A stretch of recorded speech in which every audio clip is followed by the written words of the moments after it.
Thank you very much, Professor Lee. Thank you to the Shanghai Forum. It's really an honor and a pleasure to have this opportunity.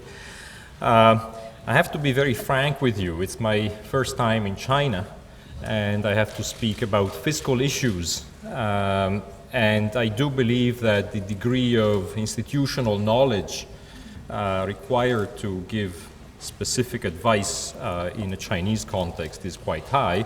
So I will refrain from doing that, and certainly there are others who've been working on this case for more than 40 years. So, but what I feel I can probably try to do is to give you a bit of an overview of where I see the fiscal situation and the challenges worldwide, with a little bit of emphasis on the advanced economies.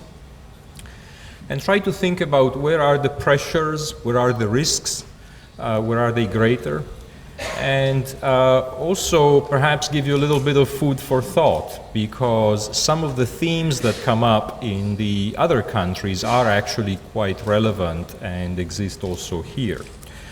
So the first striking fact on fiscal matters that I feel we should all keep in mind as a starting point is the fact that with the global economic and financial crisis, the government debt to GDP ratio of the advanced economies on average has gone up from about 70% in 2007 to 105% in 2012. And that's a massive increase. It's the largest and the most pervasive increase in government debt ratios that we have seen since World War II, and it happened in peacetime. So that's very striking. And today, those debt ratios on average are broadly stabilized. The deficits, which were in the order of 9% of GDP at the height of the crisis, are now about 3%. So there's been a lot of action, and the debt ratios are stable now, but they are at a much higher level than they were before the crisis, which means that the vulnerability to changes in interest rates and growth rates going forward is going to be much greater. Now, those numbers from a Chinese perspective should look quite large, because China has seen its debt ratio go from something like 35 to 40%, the deficit goes from 0 to 2%. So there's a lot of action that I believe should be quite striking in the advanced economies. And where did it come from? It came from things like the fiscal stimulus. It came from things like the bailouts of the banks. It came from areas of the fiscal that were not apparent in the headline numbers that everybody looks at.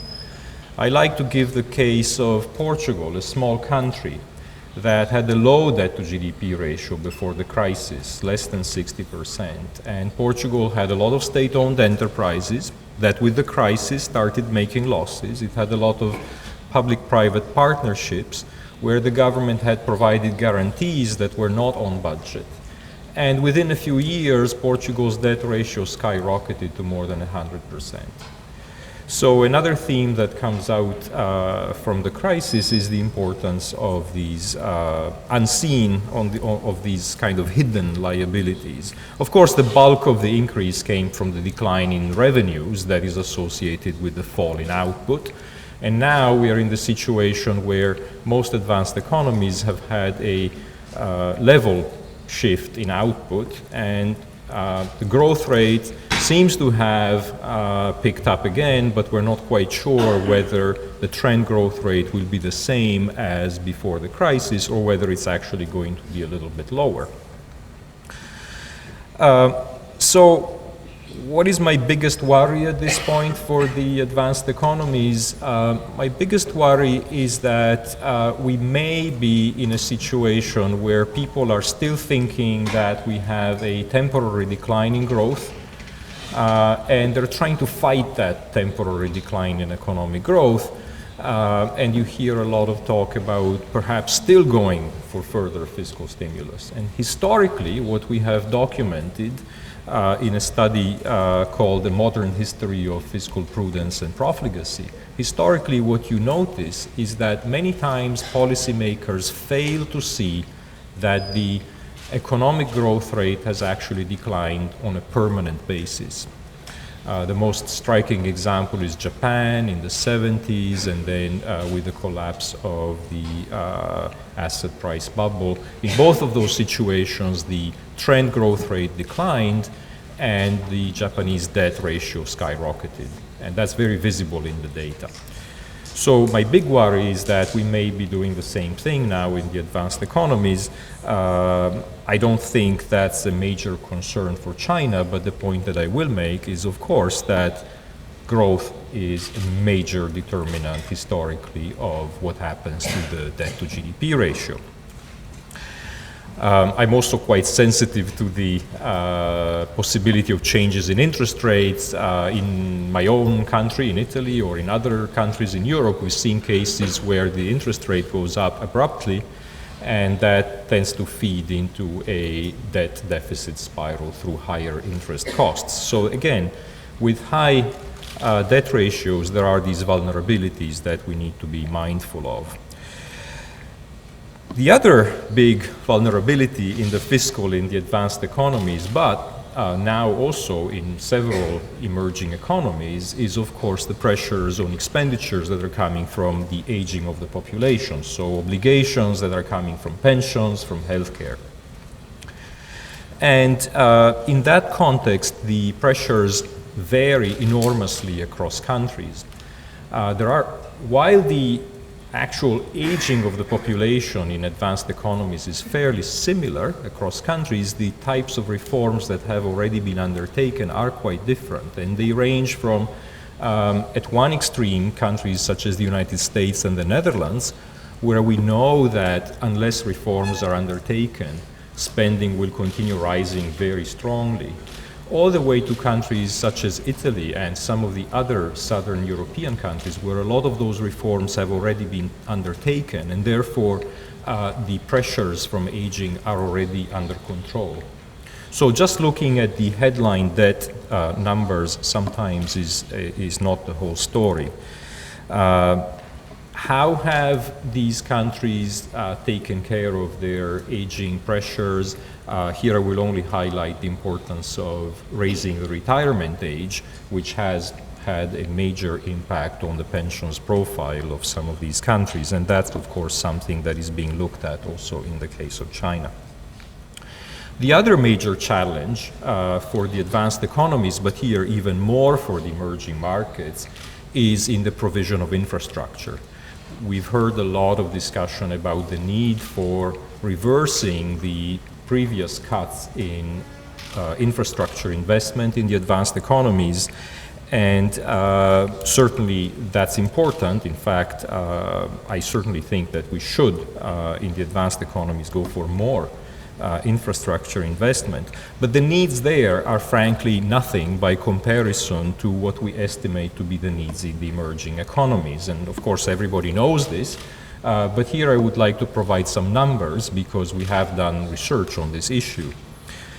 And specifically what we have done is to look at the future of worldwide income distribution, looking at household level information on incomes, on individual incomes. And we've taken that information and we've crossed it with projections for population growth and for output growth worldwide. And if you do that exercise, what you find is that there's going to be a major transformation in the consumption patterns worldwide. We know, of course, that as people become richer, as individuals become richer, they spend more on everything, of course, but the share of their expenditure that goes to food declines, and the share of what they spend on transportation rises, and in fact rises in a convex manner. It rises faster and faster as you go up the income scale. And what's happening is that we have several large economies worldwide, China, India, even some countries in sub-Saharan Africa, that are going to grow very fast over the next 20 years. And in those countries, people are going to start using cars, for example, or flying to faraway countries for the purpose of tourism. And that's going to generate an enormous amount of pressure on infrastructure.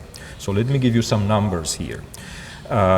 If you look at the case of China specifically, between today and 2035, we believe that the average individual income is going to go up by 150%, so major increase. But the spending on transportation is going to go up by 400%. If you take the case of India, where population growth is even faster, and they are at the point where this takeoff in spending on transportation is even faster, the overall increase in incomes is about 200%. India, of course, has a faster growing population, a younger population than China. And the spending on transportation will go up by 500%. And the number for sub-Saharan Africa is 420%. So these are massive numbers. You're going to generate a lot of pressure on spending on infrastructure. So the strategic decision here is, what kind of infrastructure spending are we going to do? And so all of the good thoughts that we've heard about climate change are applicable here in terms of choosing what types of infrastructure projects to finance. Again, that's something that both at the individual country level and on the international scene, we need to have that conversation in how we try to encourage infrastructure spending that is beneficial for the environment. Let me now turn to the challenges on what do we do on the revenue side.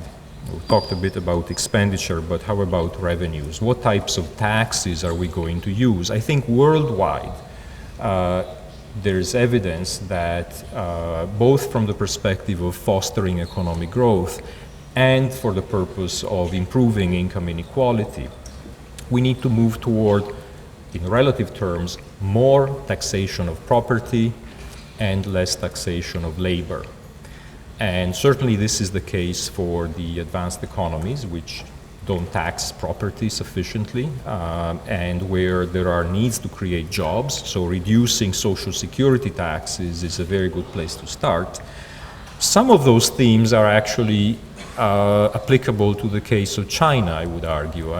My sense is that moving toward a recurrent property tax in the case of China would actually be something worth thinking about.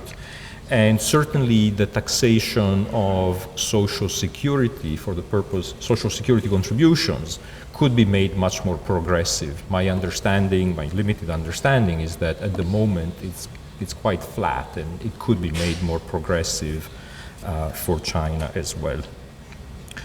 A couple of final points. Looking at the experience of, as I mentioned, the case of Portugal, but much more generally, looking at the vulnerability that come from